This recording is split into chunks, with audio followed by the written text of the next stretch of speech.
1930 ప్రాంతంలో యాదాద్రి సుభాష్ ఆనాటి టాటా కంపెనీతో మొదటిసారిగా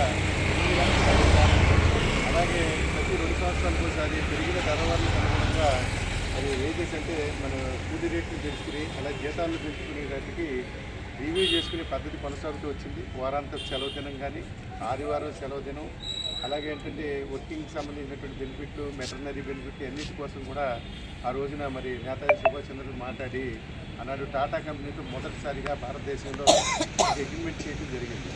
కాలక్రమంలో భారతదేశంలో ఏఐటీసీ ఒక యూనియన్గా ఉంది. దాని నుంచి రకరకాల యూనియన్లు వాటి పార్టీ విధానాలు కూడా మారుతూ వచ్చింది. అలాగే మనం కూడా ఈ ప్రాంతంలో 1920 నాటి చట్టాలను అనుగుణంగానే ఒక కార్మికులు 8 గంటలు యూనియన్ ఏర్పాటు చేసి ప్రధానంగా దేశంలో ఒక 6 ప్రధానమైనటువంటి కార్మిక సంఘాలు ఈ దేశంలో నడుస్తుంటాయి.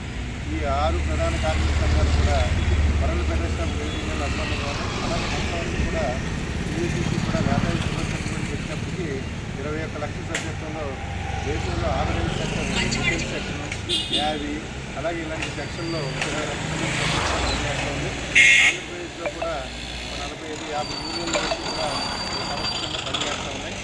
దేశవ్యాప్తంతో పాటు ప్రపంచవ్యాప్తంగా మరి ఉన్నటువంటి కార్మికుల సంఘాలతో ఐక్య ఫెడరేషన్గా నడుస్తూ ఉంది. World federation of Indian trade unions ఉంటాయి. అలాగే నిన్న సిఐటికి సంబంధించింది కాన్ఫరెన్స్ ఇప్పుడు జరుగుతూ ఉంది. మొన్న విశాఖపట్నంలో 18వ కాన్ఫరెన్స్. ఆ కాన్ఫరెన్స్ కూడా మన సౌహార్ద ప్రతినిధులుగా పిలవడం జరిగింది. మనం 31వ తారీఖున ఆ సమావేశంలో పాల్గొనడం పరిశోధన అనే సందేశం ఇవ్వడం జరిగింది.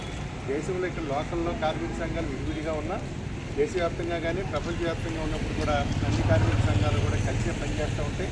అలాగే పార్టీ విధానాలు ఉంటాయి కాబట్టి ఏఐటీసీ అనే సంస్థ సిపిఐ చేతిలో కమ్యూనిస్ట్ పార్టీ చేస్తూ ఉంది.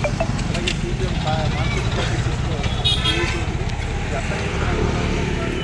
కార్మికులందరూ కూడా కలిసి వ్యవస్థలుగా కార్మిక సంఘాలు పనిచేస్తూ ఉంటాయి.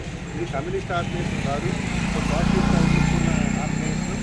ఈ సంస్థకు ఉన్నటువంటి ప్రధాన అంశాలు ఏంటంటే ఈ దేశంలో ఉన్న వనరులన్నింటి కూడా ప్రజలకి అందుబాటులో తేవాలని, విద్యా వైద్యం అనే రాయితీలు ప్రజలకి ప్రభుత్వం ఏర్పాటు చేయాలని ఉంటుందని, అలాగే చదువుతో పాటు ఉద్యోగ భద్రత ఇవ్వాలని చెప్పేసి ఈ డిమాండ్గా నడుస్తుంది. నేతాజీ సుభాష్ చంద్రబోస్ మీ అందరికీ తెలిసిందే.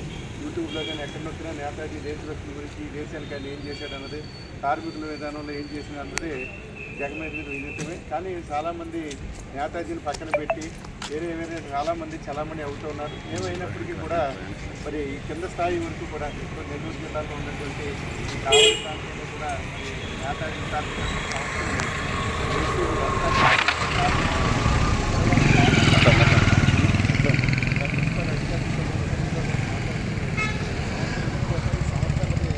ఎవరో పయనించిన ఈ సంవత్సరం అవసరమైన అన్ని చేయడానికి బయలుదేరుతుంది.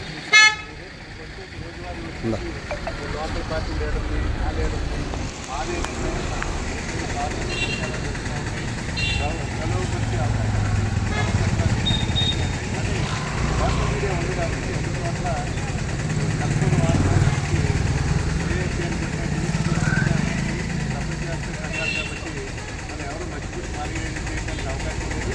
ఈ సంవత్సరం నుంచి 10 నుంచి ఉంది, 20 నుంచి 20 నుంచి సంవత్సరాల భారతదేశ కార్మికులు కీలకతంగా పనిచేస్తుంది. ఈ అందరూ కూడా అందరూ ఐక్యంగా ఉంటుంది.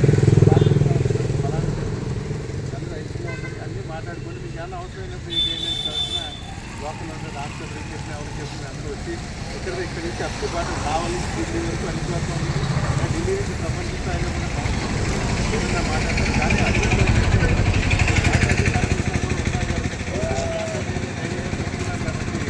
అభివృద్ధి మాట్లాడినా ఎవరు మాట్లాడినా మీకు గౌరవం పొందుతారు, మాకు గౌరవం కలిగిస్తారు, సమాజానికి కూడా ఎంతో కొంత చేసి చేయగలుగుతుంది.